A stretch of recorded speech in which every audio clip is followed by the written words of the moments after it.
فلسطین کی آزادی کا مشن، یہودیوں کو قدم قدم پر دھول چٹانے والا، اکیلا ہی عالم کفر سے ٹکرانے کا حوصلہ رکھنے والا، پاک دھرتی کا ایک عظیم مجاہد، کفر پر لاوے کی طرح برسنے والے اس مجاہد کی طویل داستان سننے کے لیے چینل کو سبسکرائب کیجئے اور ویڈیو کو لائک کیجئے۔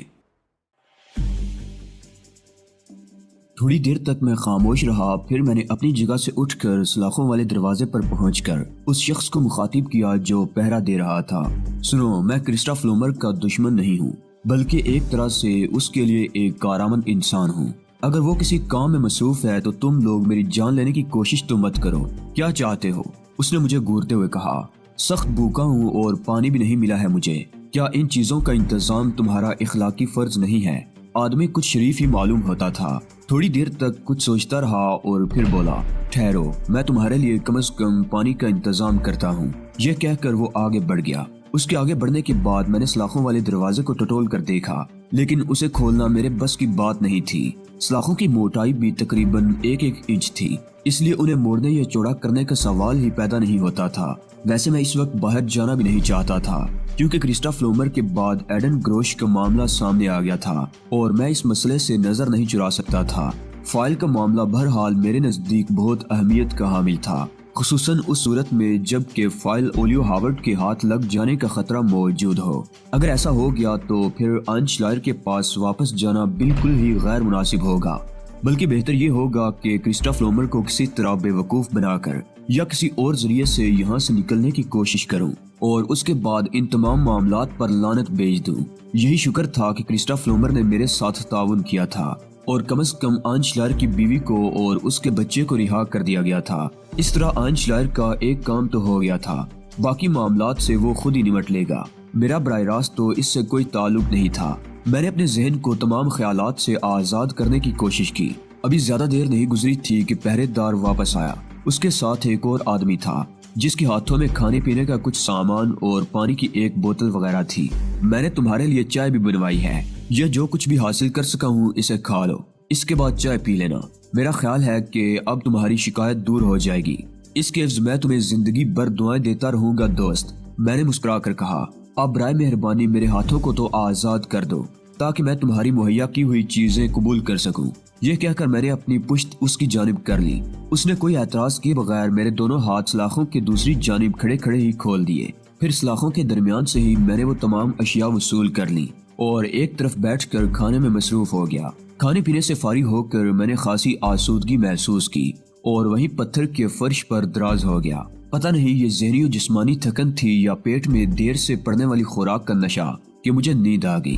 ساری رات سوتا رہا تھا۔ دوسری صبح اس وقت جاگا جب ہوا کے لیے چھت میں موجود سوراخوں سے سورج کی تیز کرنیں عین میری آنکھوں پر آ کر پڑنے لگی۔ بیدار ہونے کے بعد میں نے دروازے کے دوسری جانب دیکھا تو پہرے دار کا سٹول خالی پڑا ہوا تھا۔ میں اپنی جگہ بیٹھا گزرے ہوئے وقت کا جائزہ لیتا رہا۔ ہر طرف خاموشی مسلط تھی، کسی سمت سے کوئی آہٹ بھی سنائی نہیں دے رہی تھی۔ ایسا محسوس ہو رہا تھا کہ جیسے میں ان غاروں میں تنہا ہوں، میرے سوا دور دور تک کوئی منفس موجود نہیں ہے۔ ایک خیال فوری طور پر ذہن میں یہ بھی آیا کہ کہیں یہ لوگ مجھے یہاں چھوڑ کر تو نہیں چلے گئے۔ وقت گزرتا رہا اور میں انتظار کرتا رہا۔ تقریباً 11 بجے تھے اس وقت جب چند افراد قید خانے کے اس دروازے کی طرف بڑھتے ہوئے نظر آئے۔ ان میں سے ایک نے کسی میکانزم کے تحت دروازے کو کھولا اور مجھ سے باہر آنے کے لیے کہا گیا۔ 2 آدمیوں نے پستول نکال لیے تھے۔ ایک بار پھر میرے ہاتھ پشت پر باندھ دیے گئے۔ پھر میں ان کے ہمراہ آگے بڑھ گیا۔ مجھے ایک دوسرے کشادہ غار میں پہنچا دیا گیا۔ یہ وہ غار نہیں تھا جہاں پچھلے دن میں نے کرسٹف لومر سے گفتگو کی تھی، لیکن کرسٹف لومر یہاں موجود تھی۔ اس کے دونوں ہاتھ پشت پر تھے اور وہ بے چینی سے ٹہل رہی تھی۔ میرے داخل ہونے پر اس نے رک کر مجھے دیکھا۔ اس کی آنکھوں میں نفرت کی چنگاریاں رقص کر رہی تھی۔ پھر اس نے گہری سانس لے کر کہا، ہوں تو تم علی یار خان ہو۔ میں نے ایک طویل سانس لی اور منہ چلانے لگا۔ اس وقت تو میں نہ جانے کیا ہوں، کیا بتاؤں تم کو؟ کیوں، کیا مصیبت نازل ہوئی ہے تم پر؟ بہت سے جرائم پیشہ لوگ بھی کم از کم اس حد تک با اخلاق ہوتے ہیں کہ جن لوگوں کو وہ فوراً ہی قتل نہیں کرتے، ان کو بھوکا مارنا بھی پسند نہیں کرتے۔ کرسٹف لومر چند لمحے مجھے گھورتی رہی، پھر اس نے کہا، کیا تم شرافت سے گفتگو کرنا پسند کرو گے؟ میرا خیال ہے میں نے اب تک کوئی غیر شریفانہ حرکت نہیں کی، تو پھر بیٹھ جاؤ۔